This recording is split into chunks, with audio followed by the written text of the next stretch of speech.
as a kid. How easy was pornography to come across? Oh boy.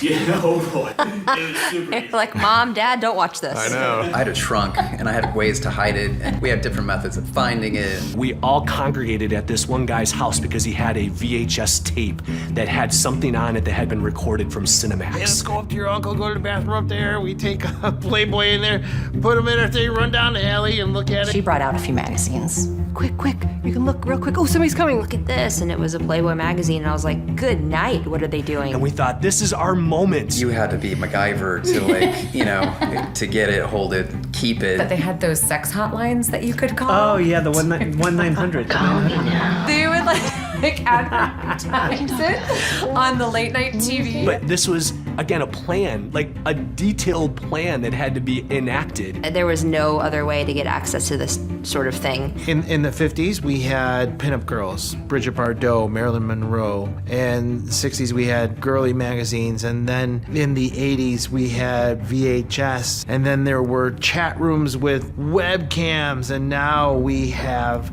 cell phones in kids' hands. All the physical barriers, be it physical location, right? Be it proximity, all those sorts of things, be it people, maybe they had access to it, right? None of those barriers exist anymore.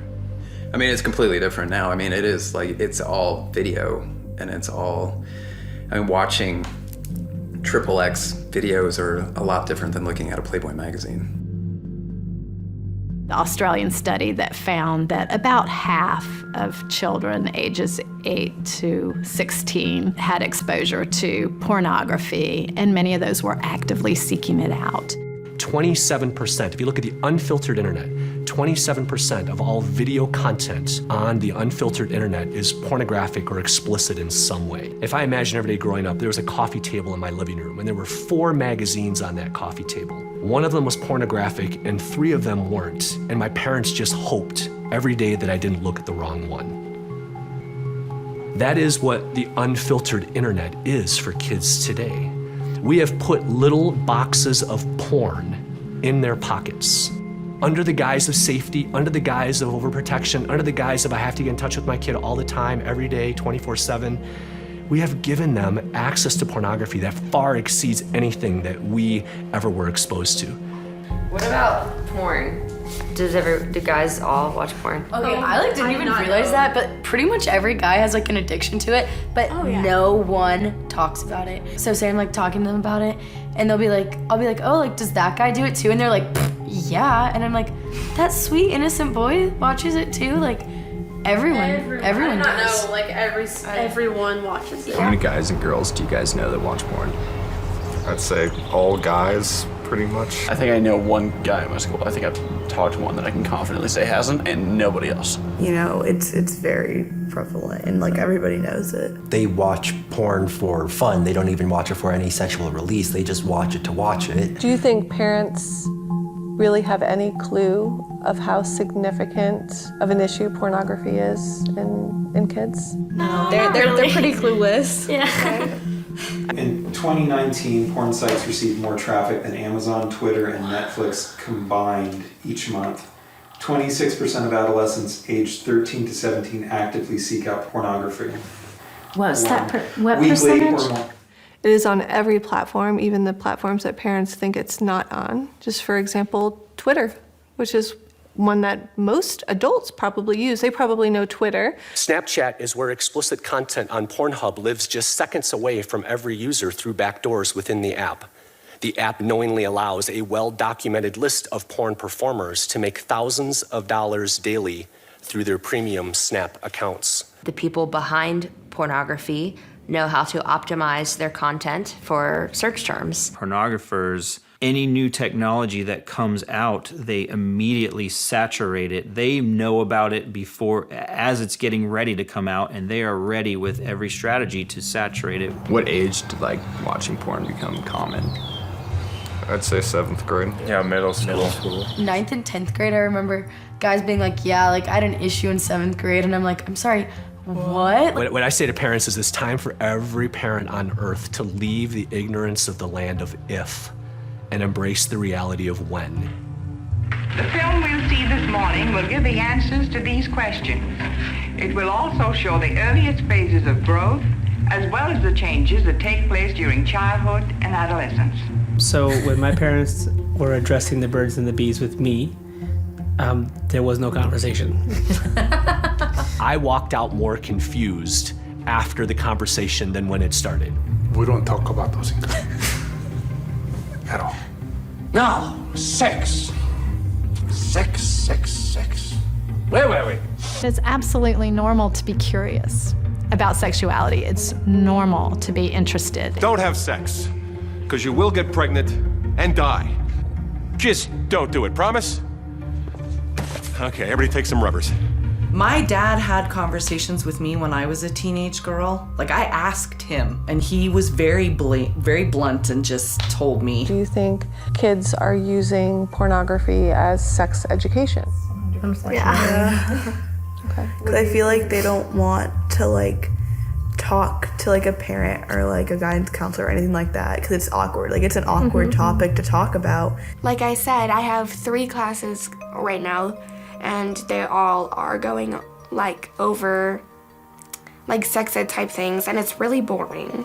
So a lot of the times I just kind of like tune it out. This is a tool for sex education for a lot of children. They are learning so many wrong things, not only about sex, but about relationships. Guys, especially our age, like they just like watch porn to like be fulfilled in their own ways. So then they're just like if my girl can't do the same thing that these people are doing, like then something's off. I don't want to be compared to like a porn star. Like Analysis of the 50 most popular porn videos found that 88% contain physical violence and 49% contain verbal aggression, mostly against women.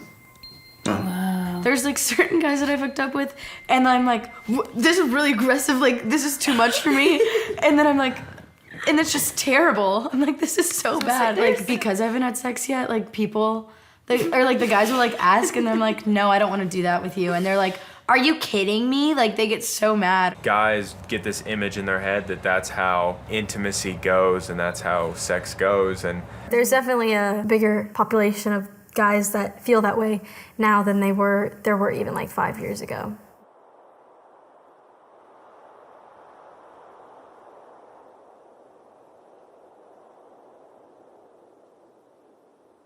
The science is still emerging, but I just happen to live in the camp that when young people are exposed to large amounts of pornography, it shapes the way that they see other people.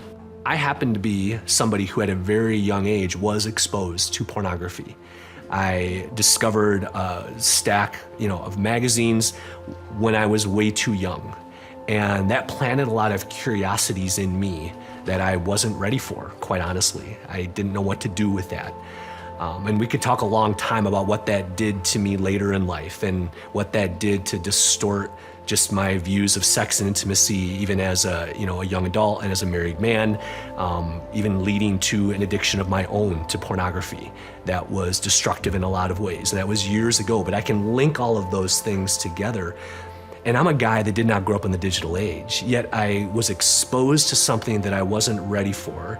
I didn't have anybody who was giving me any sort of baseline to compare that to, so a combination of that early exposure plus the internet became a very toxic thing for my life. I feel like a lot of porn does, show the woman as more submissive, and it kind of puts that idea, in boys' minds. It just leads to guys objectifying women a lot, and then they forget about the whole relationship part, and that's all they think of now is just sex, because that's all they've seen. I know we've been talking about a lot of guys are into pornography, but a lot of girls are too. Oh, absolutely. Yeah. I don't even think parents have the birds and the bees talk anymore, because kids will know about it by the time they're 8 if they have access to social media. Yeah. It's just honestly effed up.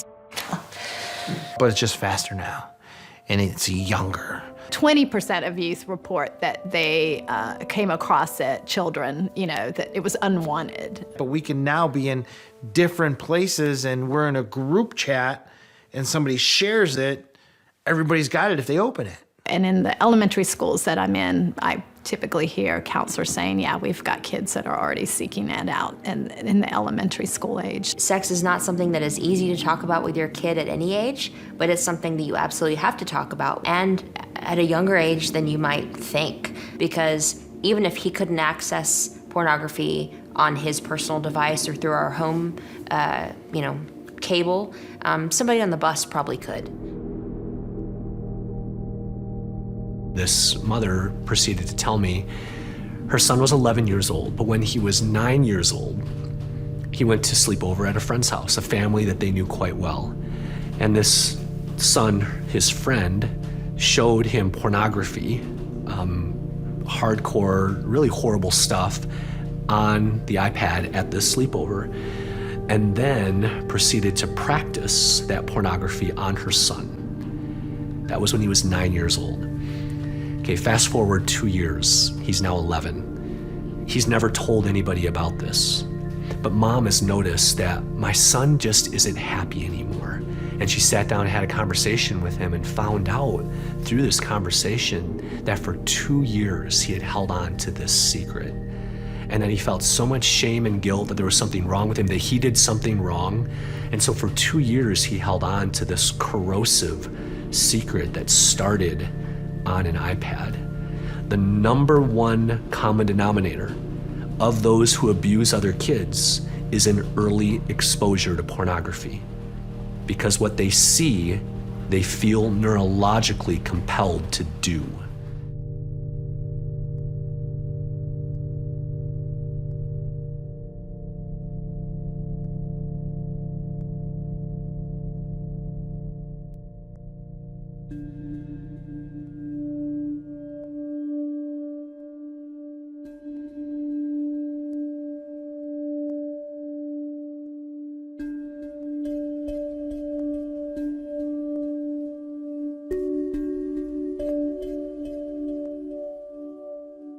I guess my first boyfriend was, I was college age when I had my first boyfriend.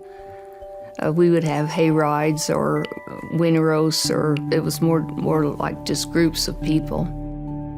Now, after you finished 4-H, they had what they call Real Youth, and that's how I met my husband. We would meet once a month and maybe have a dance, or a lot of it was square dancing. And everybody would bring food, and there were a lot of marriages.